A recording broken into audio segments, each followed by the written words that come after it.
High friends welcome to Sandhya cooking channel நான் உங்கள் வரலட்சுமி இன்னைக்கு நம்ம சேனல் மூலமா ஒரு சூப்பரான கிருஷ்ண ஜெயந்தி ஸ்பெஷல் தாங்க நம்ம பார்க்க போறோம் டிலே ஆனதுக்கு எல்லா फ्रेंड्सக்கு நான் வந்து ரொம்பவே வந்து வருத்தப்படுறேங்க கொஞ்சம் வந்து வெளிய போற வேலையா இருந்தது அதனால என்னால வந்து வீடியோ வந்து போட முடியல எல்லா फ्रेंड्सக்கு என்னுடைய வந்து சாரியை வந்து நான் கேட்டுக்கிறேன் நான் வாங்க இப்போ வீடியோக்குள்ள போகலாம் இப்போ வந்து நான் 2 கப் அளவுக்கு பச்சை அரிசி மாவு வீட்ல அரைச்சி எடுத்து வச்ச மாவு தாங்க நான் ஆல்ரெடி வந்து நல்லா சலிச்சிட்டு தான் எடுத்து வச்சிருக்கேன் இப்போ நம்ம 2 கப் அளவுக்கு பச்சை அரிசி மாவு வந்து நம்ம சேர்த்துக்கலாம் இப்போ நம்ம எதுக்காக நான் சலிச்சி வச்சிட்டு நம்ம திரும்ப சேர்க்கறோம் அப்படினு சொல்லிட்டு பாத்தீங்களானா இன்னுமே வந்து நம்ம கடலை மாவு பொட்டு கடலை அதெல்லாம் வந்து அது சேர்க்கணுங்க அதனால வந்து ஒண்ணா சேர்த்து நம்ம தனியா வந்து சல்லடையால சலிச்சி எடுத்துக்கலாம் அப்படின்றதுனால தான் அதோட நான் சேர்த்திருக்கேன்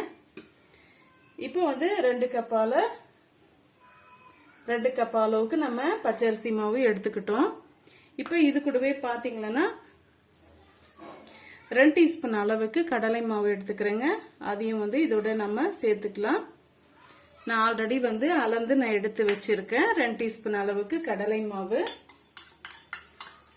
இந்த டீஸ்பூனால தான் அளந்து எடுத்து வச்சிருக்கேன் இதே டீஸ்பூனால பொட்டு கடலை வந்து மிக்ஸி ஜாரால அரைச்சிட்டு எடுத்து வச்சிருக்கேங்க அது வந்து கண்டிப்பா கொஞ்சமாவது கொரகொரப்பா வந்து இருக்கும் அதையும் நம்ம சேர்த்து நம்ம சலிச்சு எடுத்துக்கலாம்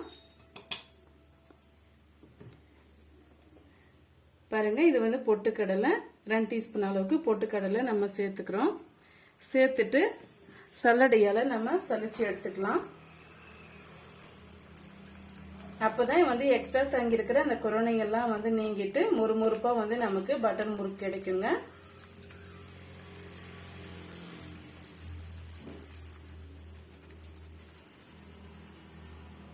பாருங்க இந்த அளவுக்கு நம்ம சலிச்சு எடுத்துக்கிட்டோம் பாருங்க கொரோனா தெரியுது இப்ப இது நமக்கு வந்து தேவையில்லை நம்ம போட்டுடலாம் இப்ப இதுக்கு தேவையான அளவுக்கு நம்ம உப்பு சேர்த்துக்கலாம் 1/2 டீஸ்பூன் அளவுக்கு உப்பு சேர்த்துக்கிறேன் இப்ப இது கூடவே பாத்தீங்கன்னா 2 டீஸ்பூன் அளவுக்கு நான் வந்து பட்டர் வந்து நான் சேர்த்துக்கிறேங்க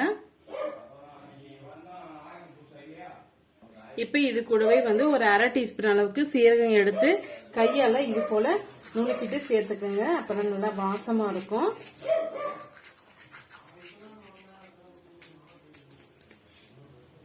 இந்த அளவுக்கு ஓமம் எடுத்து இதையும் வந்து கையால நுணுக்கிட்டு சேர்த்துக்குங்க இது கூடவே கொஞ்சமா வந்து நம்ம பெருங்காயத்தூள் வந்து சேர்த்துக்கலாங்க ரொம்ப அதிகம் வேண்டாம் இந்த அளவுக்கு இருந்த போதும் ஒரு பிஞ்சு அளவுக்கு பெருங்காயத்தூள் இப்ப இது எல்லாம் சேர்த்துட்டு நம்ம கையால பிசைஞ்சு விட்டுக்கலாங்க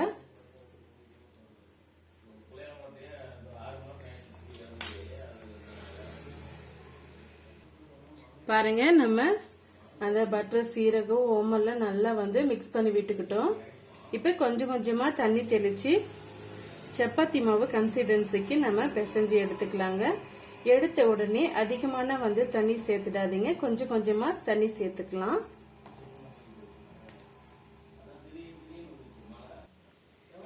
பாருங்க இது போல வந்து தண்ணி வந்து நல்லா தெளிச்சு நம்ம பிசைஞ்சு விட்டுக்கலாங்க அதிகமான தண்ணி வந்து தெளிச்சு விட வேண்டாம் கொஞ்சம் கொஞ்சமா தெளிச்சு செய்யும் போதுதான் வந்து கரெக்டான பக்குவம் நமக்கு கிடைக்குங்க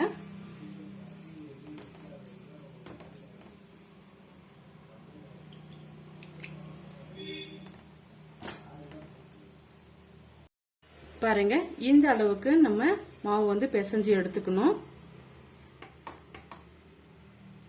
இது போல கொஞ்சமா வந்து மாவு எடுத்துக்கிட்டு முறுக்கு குழாயில வந்து நம்ம சேர்த்துக்கலாங்க இது போல வந்து அச்சி வந்து நான் எடுத்து வச்சிருக்கேன் அதை வந்து நம்ம சேர்த்துட்டு சொரசொரப்பா இருக்கிற பகுதி வந்து அடிபாகத்துல வந்து சேர்த்துக்குங்க நல்லா நைஸா இருக்கிற பக்கமா பார்த்து உள் பக்கம் வந்து சேர்த்துக்குங்க சேர்த்துட்டு கொஞ்சமா வந்து மாவு வந்து சேர்த்துட்டு நம்ம ஃபில் பண்ணிட்டு ஃபர்ஸ்ட் பிழிய வருதான்னு சொல்லிட்டு செக் பண்ணி பார்த்துக்குங்க அப்படி இல்லைன்னா இன்னுமே வந்து நம்ம கொஞ்சம் வந்து தண்ணி சேர்த்து நம்ம பிசைஞ்சு எடுத்துக்கலாம்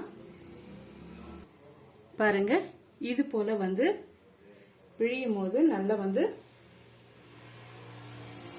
எந்த அளவுக்கு வேணுமோ அந்த அளவுக்கு வந்து நீங்க அப்படியே பிழிஞ்சு விட்டுக்கலாம் ஃபர்ஸ்ட் வந்து இது போல நம்ம செக் பண்ணி பார்த்துக்கணும். பொரிக்கிறதுக்கு தேவையான அளவுக்கு நம்ம ஆயில் சேர்த்துட்டுங்க. ஆயில் வந்து நல்லா காய வைக்கிற வரைக்கும் தான் வந்து ஹை ஃப்ளேமில் இருக்கணும். இப்போ வந்து மீடியமான ஃப்ளேமில் வந்து வச்சுக்கோங்க, இல்லைன்னா வந்து டக்குன்னு கருகி போயிடும். இப்போ வந்து நம்ம கொஞ்சம் கொஞ்சமாக வந்து பிழிஞ்சு விட்டுக்கலாம். உங்களுக்கு எந்த அளவுக்கு வேணுமோ அந்த அளவுக்கு நீங்க பிழிஞ்சு விட்டுக்குங்க.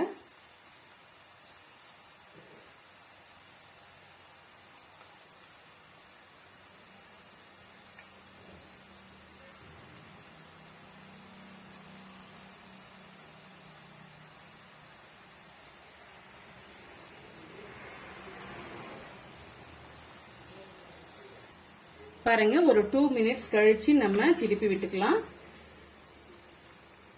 பிழிச்ச உடனே வந்து திருப்பி விடக்கூடாது. ஒரு 2 மினிட்ஸ் கழிச்சு வந்து திருப்பி விடுங்க.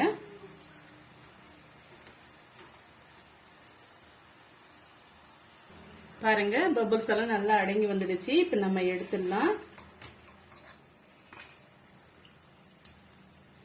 ரொம்பவே அருமையான பட்டர் முறுக்கு வந்து ரெடி ஆயிடுச்சு.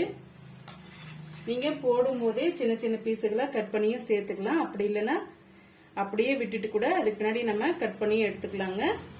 உங்களுக்கு எந்த போல வந்து வசதியா இருக்கோ அது போல நீங்க செய்து எடுத்துக்குங்க. இதே போல எல்லா முறுக்கையும் நம்ம செய்து எடுத்துட்டு அப்புறம் பார்க்கலாம்.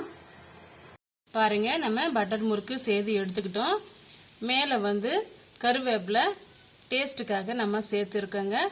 லாஸ்டா வந்து கருவேப்பிலை வந்து பொரிச்சிட்டு சேர்த்தீங்களன்னா ரொம்ப வாசமா நம்ம சாப்பிடும் போது ரொம்ப டேஸ்டியா இருக்கும். இந்த கிறிஸ்பியான பட்டர் முறுக்கு ரெசிபி உங்களுக்கு ரொம்பவே பிடிக்கும்னு நினைக்கிறேன். ஸ்பெஷலான கிருஷ்ண ஜெயந்திக்கு இந்த பட்டர் முறுக்கு நீங்க செய்து வச்சீங்கன்னா ரொம்பவே கிருஷ்ணருக்கு பிடிச்ச இந்த பட்டர் முறுக்கு நீங்க செய்து கொடுங்க. ரொம்பவே யூஸ்ஃபுல்லான இந்த பட்டர் முறுக்கு ரெசிபி உங்களுக்கு ரொம்பவே பிடிக்கும்னு நினைக்கிறேன்.